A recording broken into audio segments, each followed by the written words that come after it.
यह यात्रा है सोने की चिड़िया भारत की।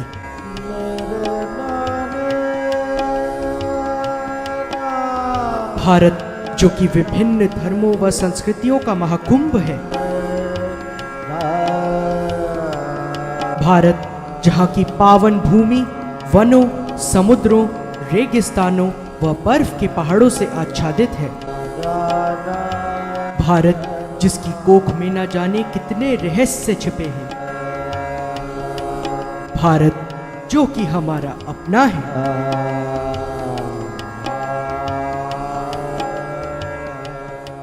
नमस्कार, आदाब, गुड इवनिंग। मैं आपका हमसफर दोस्त ऋतुराज देवांग स्वागत करता हूं आप सभी का इस अद्भुत शो पर जिसका नाम है भारत दर्शन एक्सप्लोरिंग द अनएक्सप्लोर्ड। साथियों, पिछली 3 कड़ियों में हमने आपको सैर कराई थी श्रवणबेलगोला के कुछ अनछुए पर्यटक स्थलों की, मगर आज का एपिसोड अनूठा है क्योंकि आज हम आपको दर्शन कराएंगे श्रवणबेलगोला के भगवान बाहुबली की मुख्य प्रतिमा के लिए, जिसके लिए श्रवणबेलगोला पूरे विश्व में प्रसिद्ध है। मगर हम उजागर करेंगे कुछ ऐसे अनजाने तथ्य जिनसे आम सैलानी आज भी अनजान हैं। सुबह की कुनकुनी धूप हमारा स्वागत कर रही है और हम निकल पड़े हैं अपने गंतव्य अर्थात श्रवणबेलगोला की ओर।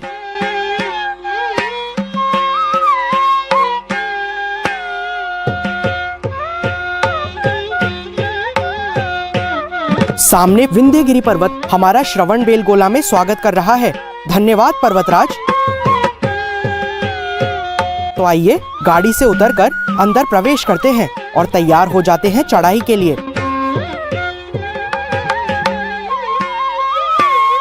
आपको याद दिला दूं दोस्तों कि यह चढ़ाई हम करेंगे नंगे पांव।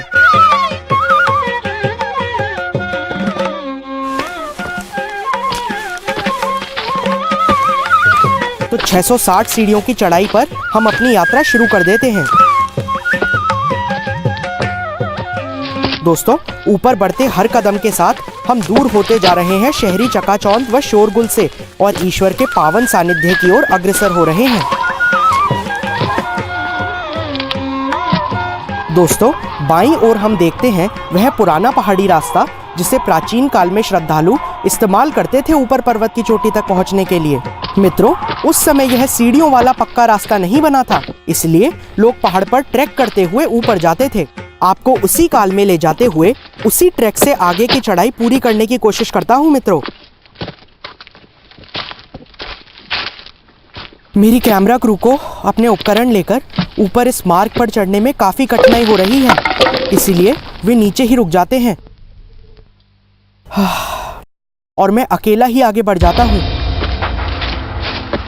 ऊपर चढ़ते हुए मैं रियलाइज करता हूं कि यह ट्रैक काफी स्टीप है। दोस्तों, वे नीचे से ही मेरी हौसला अफजाई कर रहे हैं। खड़ी चढ़ाई के कारण मैं हाथ पत्थर पर टिका टिका कर आगे बढ़ रहा हूँ। यह मार्ग तो वाकई काफी मुश्किल व दुर्गम है। दोस्तों, मुझे फूंक फूंक कर कदम रखना पड़ रहा है क्योंकि जरा सा पैर फिसलने पर ही नीचे गिरने का खतरा बना हुआ है। रुककर थोड़ा विश्राम कर लेता हूँ। मैं सोच रहा हूँ कि प्रॉपर ट्रैकिंग शूज के बिना ऊपर चढ़ना काफी मुश्किल होता जा रहा है।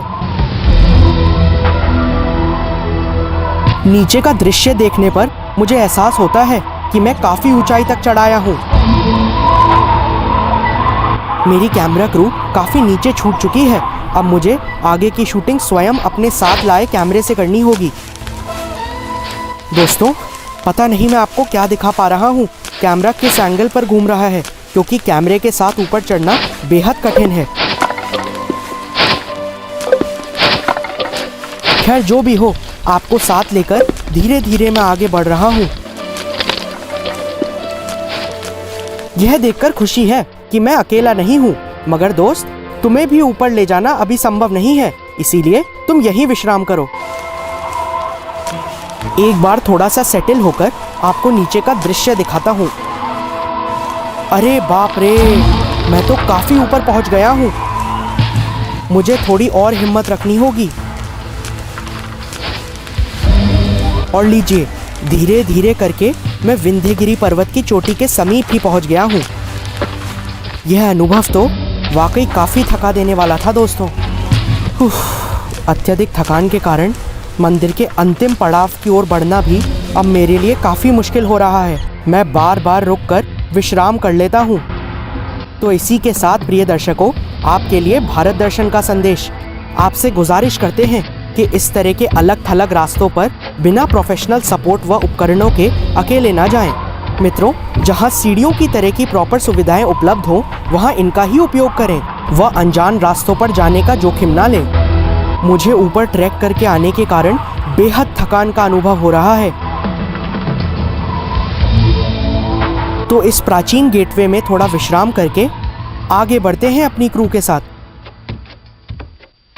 हम पहुंच गए हैं अखंड बगीलू पर। मित्रों, यह एक मकर तोरण अर्थात क्रोकोडाइल गेटवे डेकोरेशन है, जिसका निर्माण यहाँ गंगा साम्राज्य के शासन में 980 एडी में करवाया गया था। अखंड बगीलू का अर्थ है मोनोलिथिक गेटवे, अर्थात एक ही पत्थर को काटकर इस अद्भुत द्वार को बनाया गया था। दोस्तों, अखंड बगीलू पर स्थापित है एक अद्भुत गजलक्ष्मी पैनल। इस पैनल में 2 हाथियों को देवी लक्ष्मी का अभिषेक करते हुए चित्रित किया गया है, जिसके कारण इसे गजलक्ष्मी पैनल कहते हैं। माँ लक्ष्मी संपूर्ण भारतीय इतिहास में व अनेक स्थानों की मूर्ति कला में भी वैभव व प्रचुरता की द्योतक है। पैनल में लायंस व क्रोकोडाइल्स को भी चित्रित किया गया है। दोस्तों, अखंड बगीलू के पैनल को भारत का सबसे विशाल व सबसे बेहतरीन गजलक्ष्मी पैनल माना गया है। कुछ विद्वान तो इसे संपूर्ण विश्व में गंगा कारीगरी का उत्कृष्टतम स्पेसिमेन मानते हैं। द्वार के दोनों ओर 2 छोटे मंदिरों का निर्माण 1130 एडी में होयसल राजा विष्णुवर्धन के सेनापति भरत मैया द्वारा कराया गया था। एक मंदिर श्री गोमतेश्वर बाहुबली को तथा दूसरा श्री भरतेश्वर मुनि को समर्पित है। मान्यताओं के अनुसार ये दोनों जैन धर्म के प्रथम तीर्थंकर श्री ऋषभ देव जी के पुत्र थे। साथियों, अखंड बगीलू प्रमुख बाहुबली प्रतिमा तक जाने वाले मार्ग का प्रथम द्वार है। तो आइए बढ़ते हैं आगे की ओर। मार्ग में हम दर्शन करते हैं जैन मुनि के चरणों के।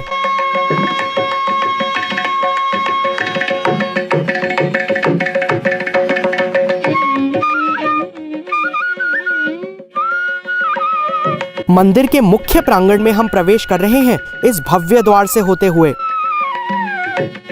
ऊपर बढ़ते बढ़ते हमें मार्ग में अनेक बेहद खूबसूरत गेटवे डेकोरेशंस दिखाई दे रहे हैं, मगर अक्सर श्रद्धालु व सैलानी इन्हें अनदेखा कर देते हैं। यह गौरवपूर्ण स्मारक है भारत के वैभवशाली इतिहास के दर्पण, जब शिल्पकला अपने चरम पर थी। हम पहुंच गए हैं सिद्धर बस्ती अर्थात सिद्धर टेम्पल। इस मंदिर का निर्माण 14वीं शताब्दी में किया गया था। चलिए इस मंदिर को अंदर से देखते हैं। मंदिर की छत पर किया गया कार्य अद्वितीय है। गर्भगृह में स्थित श्री सिद्ध भगवान तीर्थंकर की ध्यान मग्न मूर्ति कितनी शांत लग रही है। यह मंदिर प्रसिद्ध है गर्भगृह के बाहर स्थित खंभों पर लिखे हुए इंस्क्रिप्शंस के लिए। इन शिलालेखों को संत पांडिताराध्य और श्रुत मुनि की स्मृति में बनवाया गया था। इस स्मारक पर लिखे गए पाठ की रचना प्रख्यात कन्नड़ कवि मंगराजा ने की है। अब हम चलते हैं मुख्य प्रतिमा के दर्शन के लिए।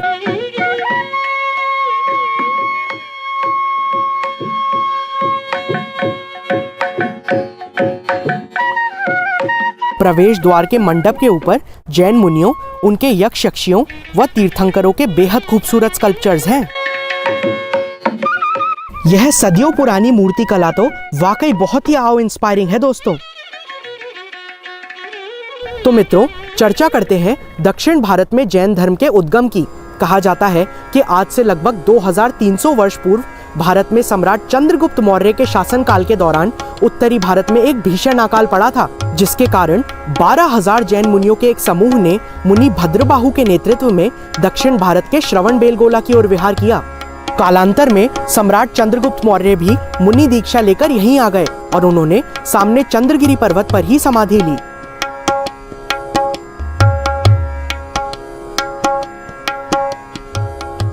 इस घटना के लगभग 1300 वर्ष बाद गंगा साम्राज्य के सेनापति चामुंड राय अपनी माता कालल देवी तथा अपने गुरु नेमी चंद्र जी के साथ चंद्रगिरी पर्वत पर ही रात्रि विश्राम के लिए रुके। जानते हैं दोस्तों, ऐसा कहा जाता है कि उसी रात उन तीनों को एक ही स्वप्न आया जिसमें यक्षी कूष्मांडिनी देवी ने चामुंडराय को सामने विंध्यगिरि पर्वत पर भगवान बाहुबली की एक प्रतिमा का निर्माण करने का निर्देश दिया। कूष्मांडिनी देवी के निर्देशानुसार चामुंडराय ने एक तीर चंद्रगिरि पर्वत से विंध्यगिरि पर्वत की ओर चलाया, जिसके प्रहार से विंध्यगिरि पर्वत में भगवान बाहुबली की प्रतिमा का आकार प्रकट हो गया, जिसे बाद में मूर्तिकारों ने मूर्त रूप दे दिया। दोस्तों, इसी के कारण ही श्रवणबेलगोला एक अतिशय क्षेत्र है। तो हम साक्षात्कार कर रहे हैं विश्व विख्यात भगवान बाहुबली की गगनचुंबी प्रतिमा का। यह तो बेहद अद्भुत व नैनाभिराम दृश्य है साथियों।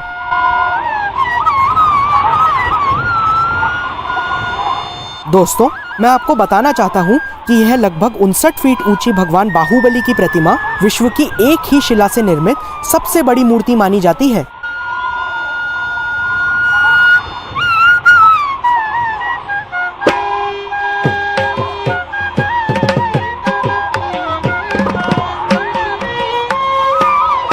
तपस्या में लीन प्रभु के शरीर पर लिपटी लताओं को शिल्पकारों ने कितनी सुंदरता से गढ़ा है।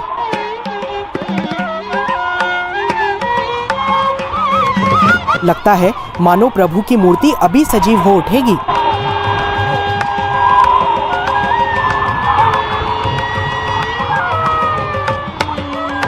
चलिए दोस्तों, इस प्रतिमा से संबंधित कुछ महत्वपूर्ण तथ्यों की जानकारी लेते हैं।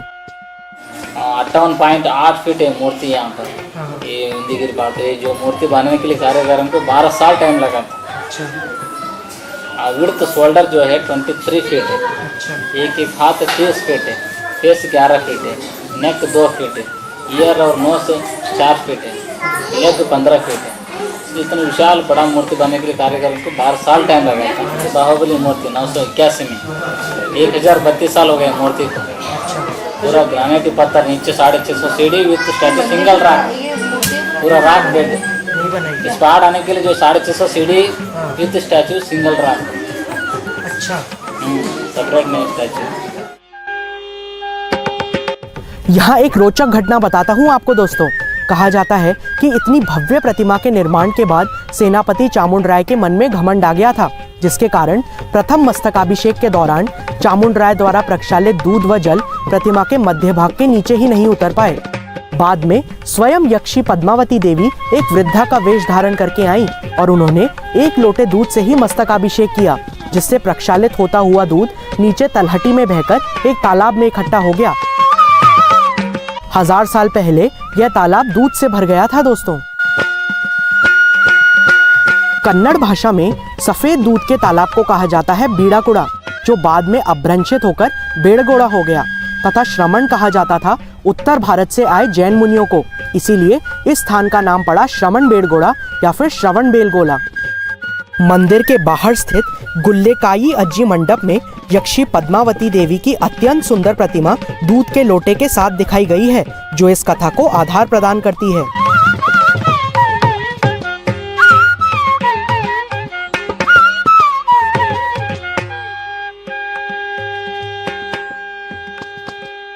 मुख्य प्रतिमा के प्रांगण के चारों ओर कालांतर में सूताल्य का निर्माण किया गया, जिसमें जैन धर्म के 24 तीर्थंकरों, यक्ष व यक्षियों की अद्भुत प्रतिमाएं हैं। भक्तामर प्रणत मौलिमणि प्रभाणा मुद्योतकं दलित पापतमोवितानम् सम्यक् प्रणम्य जिन। दोस्तों, क्या आपने एक बात नोट की कि 24 तीर्थंकरों की मूर्तियों के बीच यक्षी कूष्मांडिनी देवी की प्रतिमा भी है, जो निश्चय ही इस मंदिर के निर्माण में उनके योगदान का एक पुख्ता प्रमाण है। यहाँ पर बाहुबली मूर्ति बनाने के लिए कारीगरों को 12 साल टाइम लगा था। हर 12 साल में एक बार ऊपर से मूर्ति का अभिषेक होता है, मस्तकाभिषेक।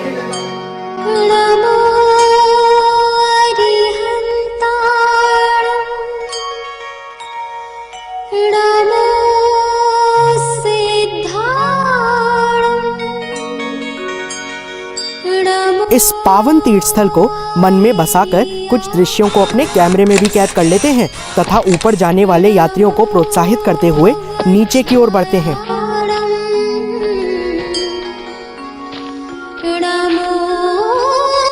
दोस्तों, इस पावन तीर्थ स्थल से अब हम विदा लेते हैं। अगले सप्ताह मैं आपका हमसफर दोस्त ऋतुराज देवांग आपको ले चलूंगा एक नए सफर पर।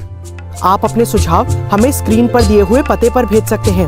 आप हमें ईमेल भी कर सकते हैं। अगले सप्ताह आपसे दोबारा मिलने के वादे के साथ मैं आपका हमसफर दोस्त ऋतुराज देवांग अब आपसे विदा लेता हूँ। तो तब तक के लिए खुश रहिए, स्वस्थ रहिए, घूमते रहिए और हमारे साथ भारत दर्शन करते रहिए इस अद्भुत शो पर जिसका नाम है भारत दर्शन एक्सप्लोरिंग द अनएक्सप्लोर्ड।